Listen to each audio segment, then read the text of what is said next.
to bring up the Vietnam draftees and just how, some people, when people tell me about whatever group they're working with, it's the millennials, it's the union, it's the craft people, it's the nurses, it's they take all these groups of people, whoever they are, whatever business we're working with, and they're like, well, the thing is with the nurses, the thing is with the millennials. They pack them in these groups that, no, this is the worst group of people ever, right?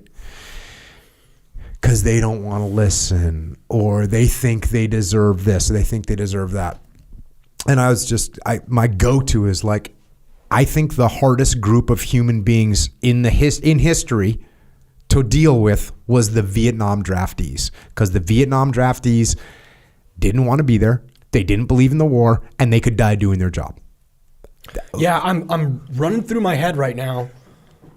Guys were drafted in World War II and other wars they were drafted, but none of them were as unpopular as the Vietnam, and it was, it's debatable whether the Vietnam War was an existential threat. So that like is, and top it off with the massive drug problem and all the other issues that were coming to a head inside the ranks, and then you've got to deal with that.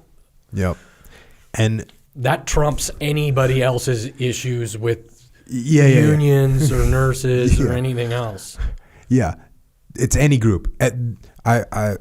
Nurses, teachers, you name the group, and there's some leader, not all leaders, but there's a bad leader out there that says, well, the thing is with our software engineers is they think they deserve this. They say it about every single group. Mm-hmm.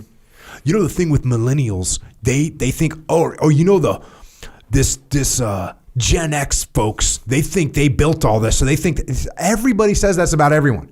So here's the deal. If you were a good leader in Vietnam and you had draftees, which you did, the good leaders loved the draftees, and they had no issue. Hackworth's one of them. Because I love what he says. He's like, they would actually tell me when I was screwed up. Yeah.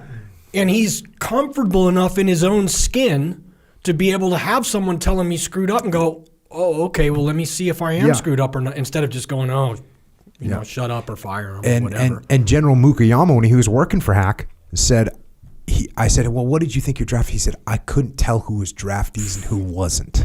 I mean, come on. Treat people with respect. Listen to what they have to say. Take their input. Have their back. And you can take guys that are prisoners and turn them into soldiers that are about to fight and sacrifice.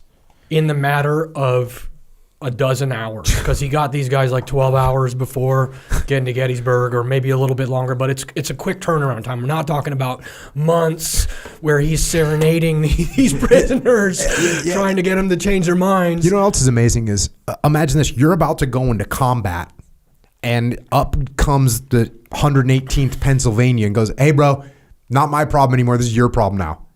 There's a lot of people that say, yeah, what are you kidding me? I'm not taking these guys. Or, yeah, put them over there, lock them to a tree, right? Yeah. What? I'm not dealing with this right now. And instead he goes, okay, this is what I got. Cool. I'm going to work with it. What an awesome attitude. I know I definitely took people in platoons or in a trainette where it's like, hey, we got this issue. Cool. Send it to me. Let me work with this dude. Let me figure out what's going on. Instead of being like, I don't want him.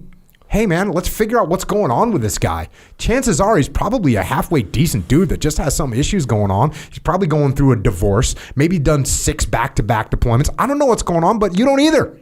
When I ask you these questions, you don't even know what's happening with him. You're just telling me he's got a bad attitude. Why does he have a bad attitude? Like, give him to me. Give him to me. I put him in charge of cleaning the head. Yeah. Right? Yeah. Another example from strategy and tactics. Yeah. We'll put him in charge of something. Yeah. Well, we did. He still has a bad attitude. What was it? Oh, cleaning the head? Cleaning the bathrooms on the second deck. No. Let him run a dive. Yeah.